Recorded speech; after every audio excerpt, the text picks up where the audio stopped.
Hello, my lovely friends. It is Tuesday, and I am here to share a process video with you using a couple of die cuts with a view paper stacks from my stash.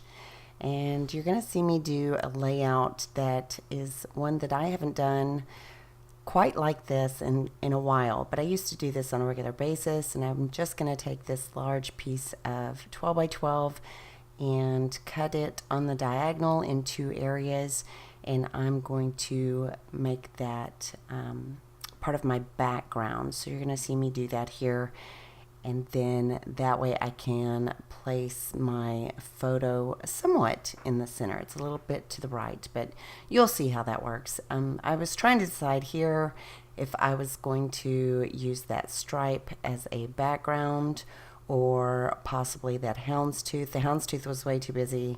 The stripe was nice and subtle, but I ended up thinking between the two pieces of paper, it was just a little bit too vintage looking for me and for the photo. So I just took some of my scraps and layered them up on the background. I also used that houndstooth for the background of the photo, and that did give it a little pop off of the page with that little hint of black, since my girls are wearing black or dark gray and I'm wearing red. I thought that the houndstooth and the red paper went together very, very well. This is a picture of me and my girls at our family gathering for Christmas, and so I really kept it simple, just like the colors in the photo.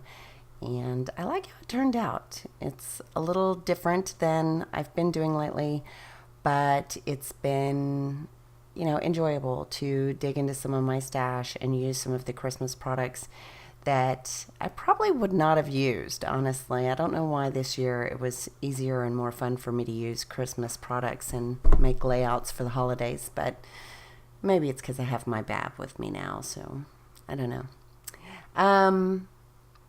This is where I decided to bring in the white for the background, and I am going to put that the opposite direction on the diagonal. And I do leave it like this for most of the process, but then towards the end I decide I'm going to add some trim to either side of that diagonal red paper because it just seemed like it lacked something, and I've been doing that lately. I don't know what it is. I'll do a layout and I'll think I'm finished, and then something about it just bothers me and I feel like it's missing something, and then I go back and I add something at the end, and I don't know what that's about.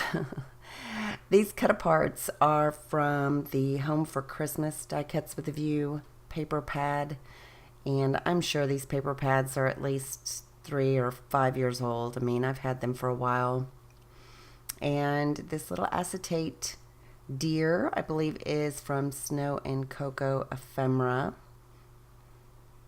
And I'm just going to glue that down. Now, I do end up moving it when I add some trim to either side of the red, but it just pops right off the page. That's the good thing about using the I don't know how Scotch Quick Dry works on acetate, but with Aleene's tacky glue, which you can get, by the way, for $2 at Michael's, at least in my area you can. They have it in like the dollar bins. It's just so cheap and easy to use, and the acetate pops right off if you want it to. It doesn't damage your paper or anything. It's fantastic. So I did I guess I skipped through here and added some product while filming. I guess I didn't know my camera died. I apologize for that. But I did have these numbers in my stash. I believe they are from Studio Calico. And that word, the chipboard word that is gold that says believe with the Santa Claus, is by Jolie's Boutique.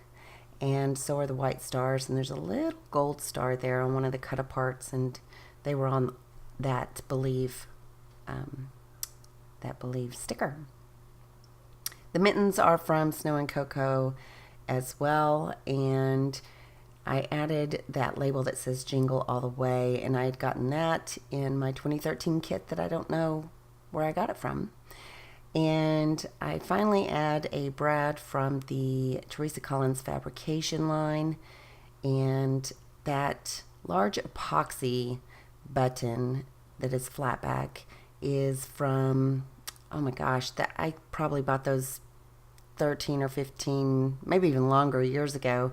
And they're from Bottle Cap ink, which they used to make these bottle cap 1-inch punch, and you'd punch out the picture, the icon, and you'd put it on top of a bottle cap. I don't know if any of you remember that, but that is where I got that, and I just punched it out, and it has a couple of little reindeers on it, and placed it to the right of that 2018 with some thread underneath it. And here's where you can see I went back and added some trim work to either side of the red paper. So I do like that it turned out very festive and a little bit, not my style. It's just a little different for me, but I do like how it turned out. And I hope you do too. If you wouldn't mind giving me a thumbs up. And I appreciate you watching, and I will talk to you later. Ta-ta for now. Bye.